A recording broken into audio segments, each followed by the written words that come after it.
I have been wanting to tell you something. Every day I come, we discuss question answers, a little bit about them. But then there must be times when you must be thinking that I want to have an in depth knowledge of all these topics. Yes, don't you? Well, if yes, then the online courses available at TES are just for you. Well, there are so many courses which are available under the guidance and leadership of Kalyani Vallath ma'am. The first one, they are live classes, online live classes where Kalyani ma'am will teach you live and she's going to take all your queries. She will answer to all your problems and it's going to be great. Well, these live classes are available at a cost of 10,000 rupees. If you don't want this, and if you want something to suit your pocket more, well, there are these recorded sessions. So when the live classes finish, they are recorded, and these sessions are given to you for full lifetime validity. They are available at rupees 4,000. And of course, ma'am has her own institute at Trivandrum where you can go and join her in her offline sessions. I definitely want to go there someday and study from her face to face. Yes? Okay. It's important. And if you want any of the details related to our courses, or if you want our notes for NET, SET, and other exams, you can contact Tess on the number 93878 39871. Let's begin today's session, the second session of Maharashtra SET practice test. This includes past year question papers as well as questions from our beloved books of MCQs. Yeah, let's begin. Question number one. Who argues in the book Civilization and its Discontents that civilizations instill feelings of discontent in their citizens by repressing their instinctive desires? Your options are A. Herbert Marcuse, B. Jacques Lacan, C. Simon Freud, or D. Carl Jung. Who wrote the book Civilization and its Discontents? You know it. It is option C, Simon Freud. Well, the man on the screen, as you can see. Now, Simon Freud was a doctor. Did you know that? Yes. Well, he was a neurologist from Austria. And of course, he was the founder of psychoanalysis. He lived from 1856 to 1936. Now, Civilization and its Discontent is a book written by Freud in which he explains the fundamental tensions between an individual and a civilization. Okay, you got it? Let's move on to question number two. Our Casuarina Tree reminisces about whose childhood days? Your options are A. Henry Desrosiers, B. Toru Dutt, C. Rabindranath Tagore, or D. Sarojini Naidu. Our Casuarina Tree. Of course, it is option B. Toru Dutt. Well, she was a Bengali poet and a translator who lived from 1856 to 1877. Did you hear that? Yes, she died at a very young age of 21. Now, her poems usually explore themes of loneliness, longing, and patriotism. Our Casuarina Tree is about her lovely memories. Well, she is looking from her window. She sees this majestic tree and she remembers her happy childhood days with her beloved siblings. Okay. And this poem was published posthumously in the year 1881. Okay. Aage badhe. Question number three. Herman Melville's Moby Dick is dedicated to which contemporary American writer? Your options are A. Ralph Waldo Emerson, B. Edgar Allan Poe, C. Nathaniel Hawthorne, or D. James Fenimore Cooper. Moby Dick was dedicated to? The answer is option C, Nathaniel Hawthorne. Now you have to know this, Melville and Hawthorne were friends and it was said that they were involved in homoerotic relationship. So of course the dedication, I have kept them in the screen. The one to my left is Melville, an American writer and poet who lived from 1819 to 1891. While the one on my right is Hawthorne. He was an American novelist and short story writer. He lived from 1804 to 1864. आगे बढ़े. Question number 4. Aravind Adiga creates his Kittur model on. Your options are A. Mysore, B. Bangalore, C. Mangalore, or D. Chennai. Kittur is modeled on. The answer is C. Mangalore. Look at Aravind Adiga here. Well, he is an Indian writer born in the year 1974. His notable works are the one which is in his hand, The White Tiger, then Last Man in Tower, then Selection Day. Okay. Now, just like R.K. Narayan gave us the fictitious town of Malgudi, which we fell in love with, similarly, Adiga has given us a town, a fictitious town of Kittur, which is modeled on Mangalore. Okay. आगे बढ़े. Question number 5. Cultural poetics is a term that has been used in the place of. Your options are A. Cultural studies, B. Culture industry, C. New historicism, or D. Dialectical materialism. Cultural poetics, a term has been used in place of. Option C. New historicism. और क्या होता है new historicism? आप जानते हैं. It's a style of literary analysis which was developed in the United States from 1980s onwards. New historicism challenges deconstruction. It challenges new criticism. How? By reintroducing a historical dimension to literary studies. And ये term किसने coin किया? इन्होंने, the man on the screen, Stephen Greenblatt. Well, he was an American Shakespearean historian born in 1943 and he's aged 79 as of now. Good enough? Let's move on. Question number 6. In the Rime of the Ancient Mariner, Coleridge writes, "Water, water everywhere, and all the boats did shrink. Water, water everywhere, nor any drop to drink." Which figure of speech does he employ? Your options are A. Hyperbole, B. Irony, C. Oxymoron, or D. Extended metaphor. Hyperbole तो मतलब exaggerated statement, तो definitely no. Oxymoron मतलब two opposite words together, definitely no. Extended metaphor matlab when you compare two things which are not alike. So definitely no. Answer kya hua?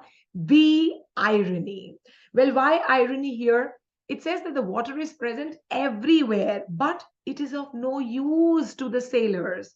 Isn't that ironic? Yes, it is. Let's move on. Question number 7. Which poem by Ezra Pound addresses his own alleged failure as a poet? The options are A. The Cantos, B. Riposts, C. Cathay, or D. Hugh Selwyn Moberly. Ezra Pound addressed his failure as a poet in Hugh Selwyn Moberly. Look at Ezra Pound here on the screen.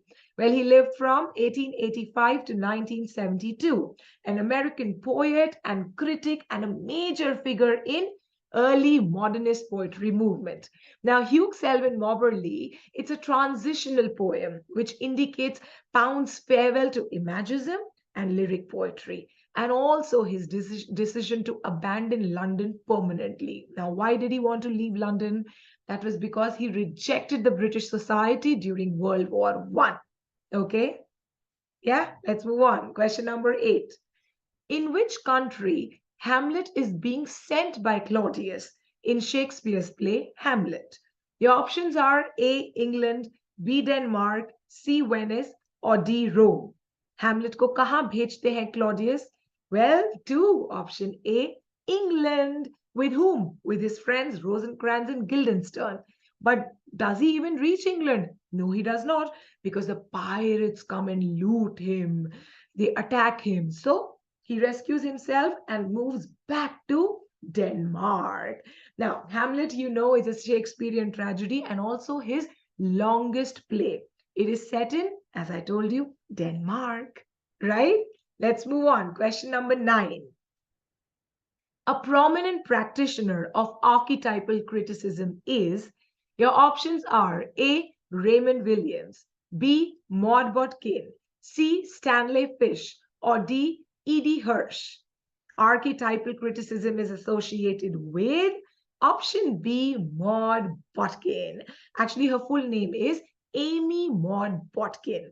She was an English writer on mythology and she was a literary critic. She lived from 1875 to 1967. She wrote a book called, look here on the screen, Archetypal Patterns in Poetry in the year 1934. And it was in this book that she compared any present text with some archetypes. Now, what are these archetypes? They can be myths, symbols, patterns, narratives, something recurrent from past to now. Okay? अब इसी से आप कर लीजिए archetypal criticism. What is that? It's a literary theory which interprets a text by focusing on recurring myths and stereotypes. अब ये myths and stereotypes क्या हो सकते हैं? For example, the forbidden fruit, which we know, the outcast, yeah, the damsel in distress. All these are myths. Yes, study of them from the past works to the present is archetypal criticism. Let's move on. Question number 10. In which play does Vittoria Corombona become the mistress of the Duke of Brachiano and asks him for protection from her husband Camillo and the Duke's wife Isabella? Your options are A. Old Fortunatus, B. The White Devil, C. The Maid's Tragedy, or D. Philester. Vittoria Corombona is a character in, you know her, Baba, the White Devil. That is the answer, option B. Well, it's a revenge tragedy by John Webster. And jitne bhi maine naam liye abhi, Vittoria, the Duke, Camillo, Isabella, they all were dead by the end of the play. This is what revenge tragedy is all about, right? Those Jacobean tragedies. Okay. Now, I want to show you the cover of this. Read it. I'll read it for you. It says The White Devil, or the Tragedy of Paolo Giordano Ursini, the Duke of Brachiano. With the life and death of Vittoria Corombona, the famous Venetian courtesan. Okay, it's written here, courtesan. Good enough? Let's move on. Question number 11. Who said the language of the age is never the language of poetry? Your options are A. Gower, B. Goldsmith, C. Gray, or D. Coleridge. D में भी कोई G का option देते तो G हो जाता, right? Okay, who said it? The language of the age is never the language of poetry.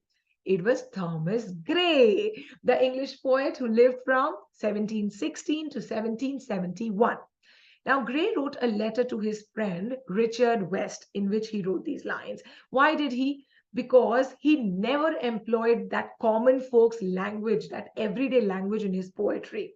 In fact, he cultivated his own ancient bardic variety of language to suit the manners of those times, to suit the manners of 18th century England, that refined but deceiving.